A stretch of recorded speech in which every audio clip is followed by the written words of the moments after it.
Et bah comme vous l'avez dit dans la dernière vidéo, on va s'intéresser à d'autres gens que moi. Et là, c'est monsieur Ludovic Cligny, Autoworks Magazine. Et donc là on revient des 24 heures du Nürburgring qui pour nous n'ont pas duré 24 heures étant donné que monsieur Cligny a quand même une petite famille et qu'il doit s'en occuper, n'est-ce pas? Et oui. donc voilà. Et donc on va en apprendre un petit peu plus sur toi. Parce que là ça roule un petit peu. Alors présente-nous vite fait. Présente-nous toi un petit peu mon petit Ludo. Cligny Ludovic, 30... Je sais pas si on veut savoir ou si tu veux vraiment savoir. 36 ans cette année. Aïe aïe aïe. Voilà. Patron du magazine Autoworks. Depuis 8 ans presque. Déjà. Et puis voilà. Et qu'est-ce que, comment, enfin à la base, qu'est-ce que tu fais quoi? Pourquoi, enfin à la base tu étais à la base de la base. Hautes études de journalisme automobile, je suppose. Non, pas du tout. Alors comment ça s'est passé? J'ai fait un bac STI électronique, voilà. D'accord. J'apprenais comment faire exploser tout composant électronique sur Terre. Ça faisait de la poudre de silicium partout, c'était marrant.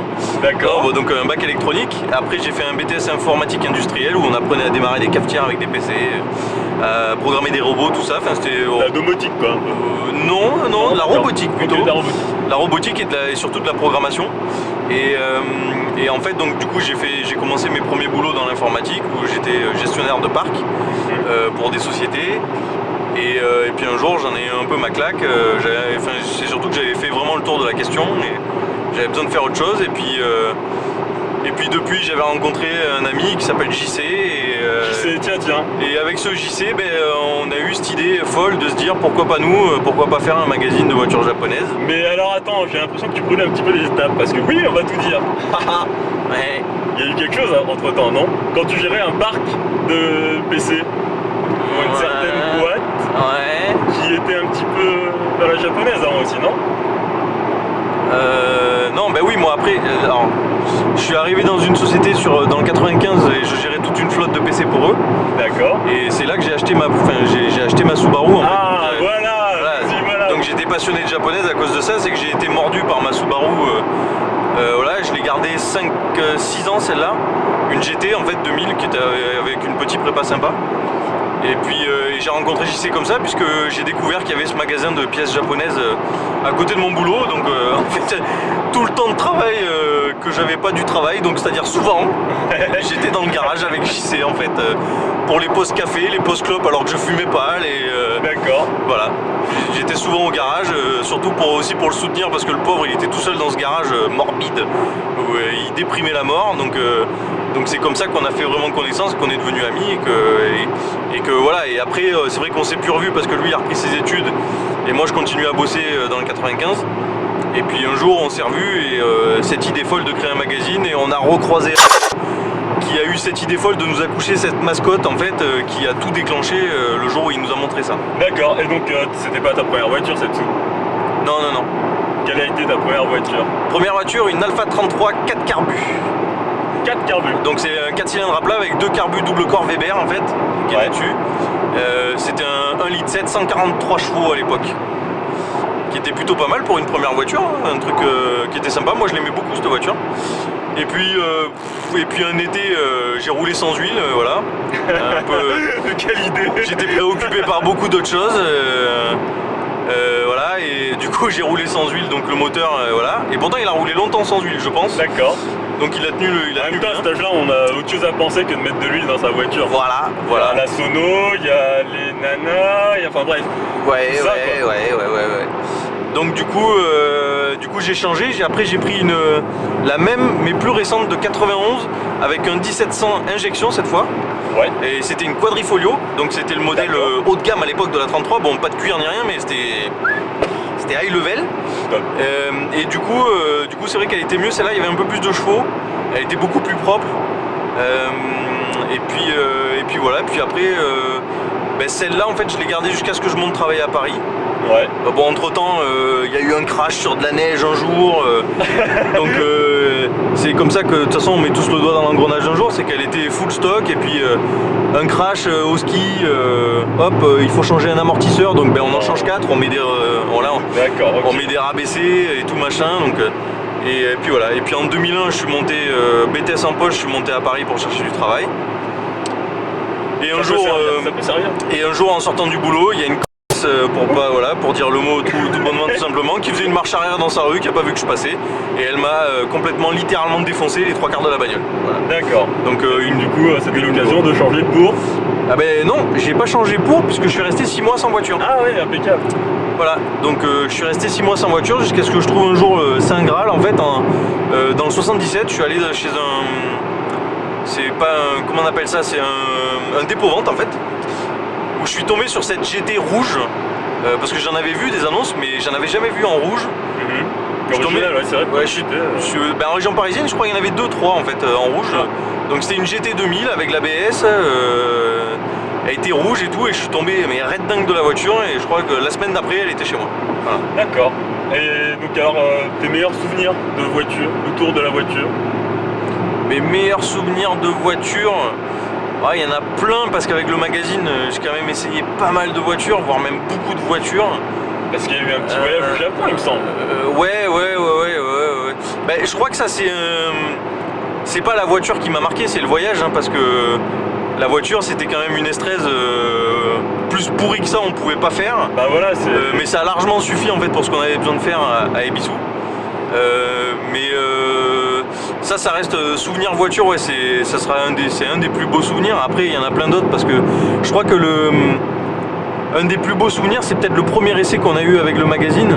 Ouais. Très peu sont au courant. Je crois qu'il n'y a que JC et moi, et qui a monté le magazine à l'époque, qui était au courant. En fait, on a été invité par Aurélie, par Tata Lily, Honda France, en fait, alors qu'à l'époque le magazine n'existait pas du tout. On avait juste en gros 5 ou 6 articles qui étaient bouclés dans le PC, ni plus ni moins.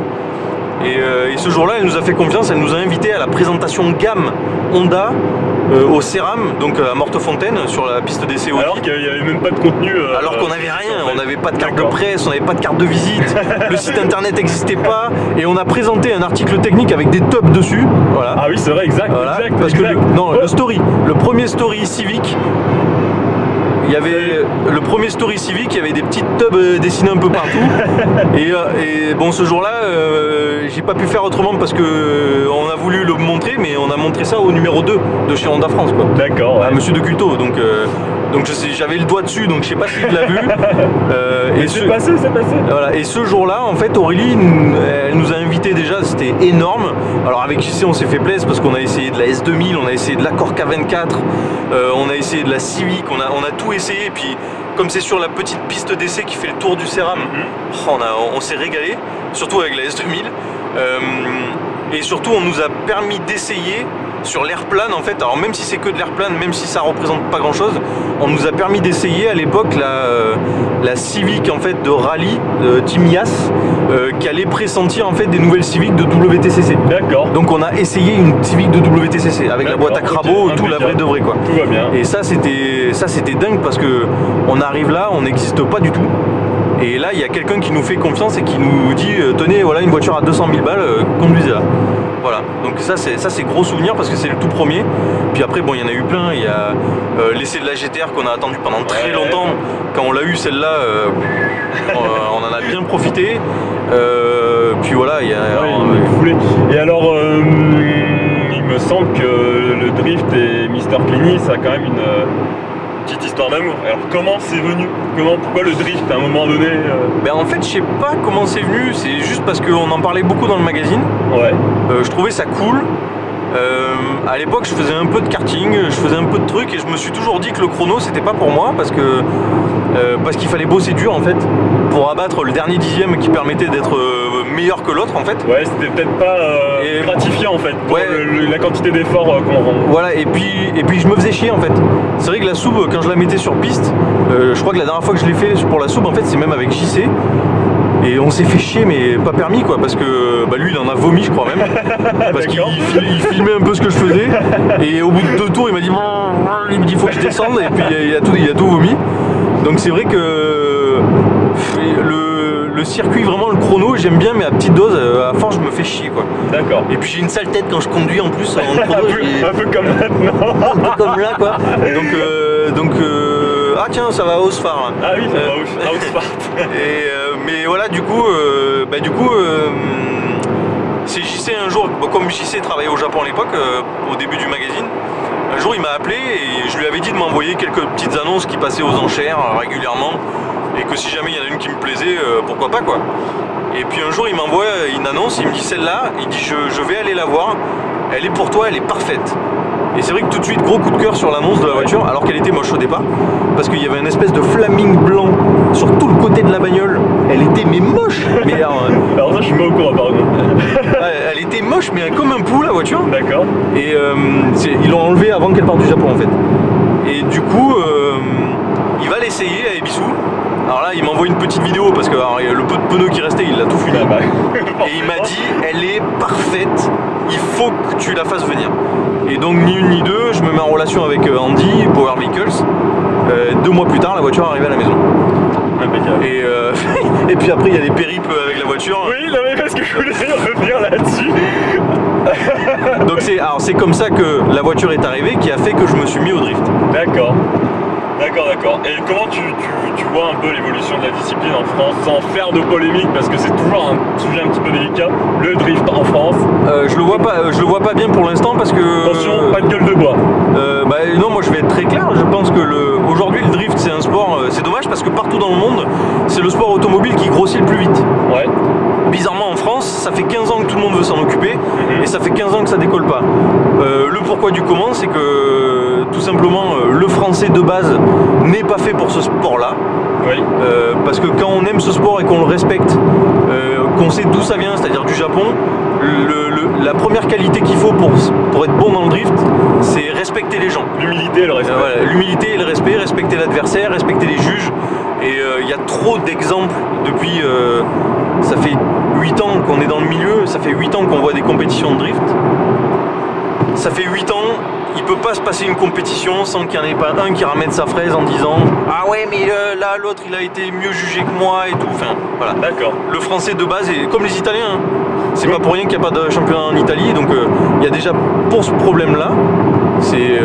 Et puis surtout le fait que là, c'est sous l'égide de la FFSA. C'est géré par des gens qui, je pense, ont une vision totalement fermée du truc. Totalement... on va dire, on pourrait même dire égoïste en fait. Ouais. C'est leur truc à eux, faut surtout pas y toucher et malheureusement la direction qu'ils prennent, ils ont oublié. Le principal c'est que quand un sport nouveau arrive dans une fédération, moi dans le mot fédération j'entends fédérer. Ouais, regrouper les gens. Voilà. Aujourd'hui quelqu'un qui, je sais pas moi, je donne un exemple bête, quelqu'un qui va créer un sport, je sais pas moi, il crée le tennis de table en chambre. S'il y a 2500 joueurs, le but du jeu quand on fait une fédération de sport de table en chambre, c'est que les 2500 soient licenciés. Aujourd'hui, je pense qu'on est un petit pool de 200 drifters, on va dire, à tout péter en France. Sur les 200, il y en a finalement quoi qui ont la licence? 40. Donc en gros, il y en a 160 qui sont sur le bord de la route. D'accord. Et qui se sentent un peu délaissés, quoi. Ouais, donc faudrait, comme je le dis toujours, que ça revienne un petit peu... quitte à être un peu... Enfin non, je vais pas dire ça. Si je vais le dire, faudrait que ce soit illégal en fait. Et que ce soit dans les montagnes, que personne ne sache et que ce soit bien caché. C'est mon point de vue, qui n'engage que moi bien sûr. Et si on arrêtait de parler du passé et qu'on voyait un petit peu dans l'avenir, ou dans le présent. Alors, dans la gamme actuelle des voitures, qu'est-ce qui te plairait? Qu'est-ce que tu pourrais acheter neuf si tu avais forcément les moyens dans la gamme actuelle? Neuf, une Lexus GS 450H. Ah, direct, mais direct. Ouais. T'as même pas hésité une seconde. Ouais. Alors ça, c'est incroyable. C'est pas mes coups de cœur de fou, hein, mais c'est pas.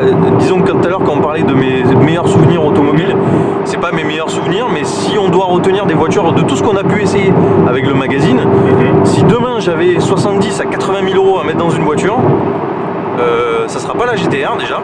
Ouais. Parce qu'il y a des trucs qui me déçoivent dans cette voiture. D'accord. Déjà, on va être clair, 80 000 euros, se rendre compte que la planche de bord c'est pas du carbone, c'est un sticker, c'est juste du gros foutage de gueule. D'accord. Faut dire clairement les choses.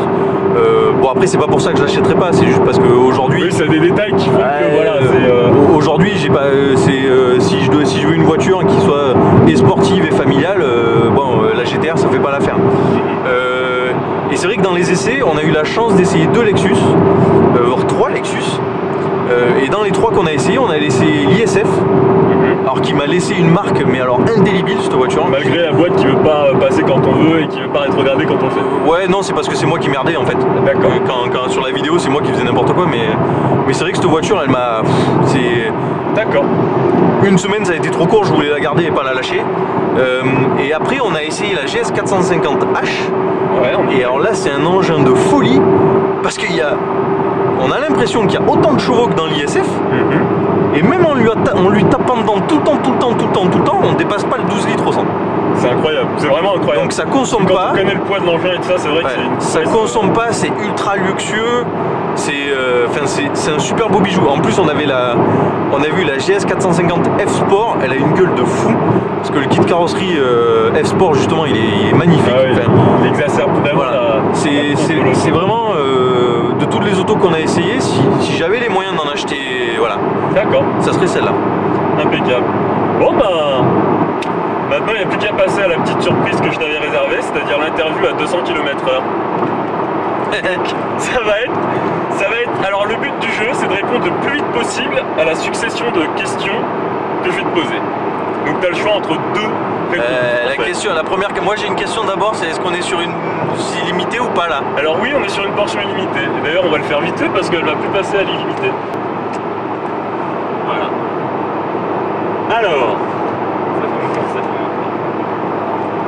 Alors, est-ce que t'es prêt? Faut se mettre à 200 alors. Ouais, ça va être l'interview à 200 km/h de Monsieur Clini. Donc nous n'y sommes pas encore. Attention, l'interview commence maintenant. Alors, Wangan ou Togé? Togé. EJ20 ou 4G63? EJ20. Grip ou drift? Drift.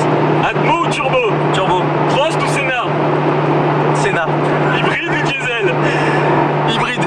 Ebisu ou Lurcy? Ebisu. Attention, t'es à 197. Shinkansen ou TGV? Shinkansen. Voilà, l'interview de Monsieur Clini à 200 km/h est passée. Merci. Donc c'était pas vraiment 200 km/h parce que sur la fin, Monsieur relâché. Non, mais il y avait une voiture devant. Ah, bon, d'accord. Donc du coup, pour le coup, tu vas nous faire une petite top speed quand même. Ah non. Attention, je tiens à préciser qu'on est sur route allemande illimitée. Ouais. Tu filmes quoi là? Ah. Donc nous sommes à bord d'une Honda Civic Type R qui peut prendre... Bon, bah non, on est obligé de se calmer un petit peu les enfants parce qu'il y a du monde sur l'autobahn. Et bah merci beaucoup Ludovic. Allez, on se retrouve pour de nouvelles aventures très prochainement. Oui, mais pas quand il pleut au Nürburgring. Non. Quand il fera sec et qu'on aura une voiture entre les mains peut-être. Ouais. Ah ben non, avec le Vito sur Nürburgring. Avec le Vito sur Nürburgring. Ah oui, c'est vrai, c'est un des fantasmes de Monsieur Clini, il faut le savoir les gars. Comme ça, j'aurai le droit de coller mon autocollant sur mon Vito. Oui, parce qu'il a un autocollant Nürburgring que je lui ai interdit formellement de coller tant qu'il n'avait pas posé les roues sur le Nürburgring. Voilà. Ça va au Svart encore. Merci à tous, salut. Au revoir.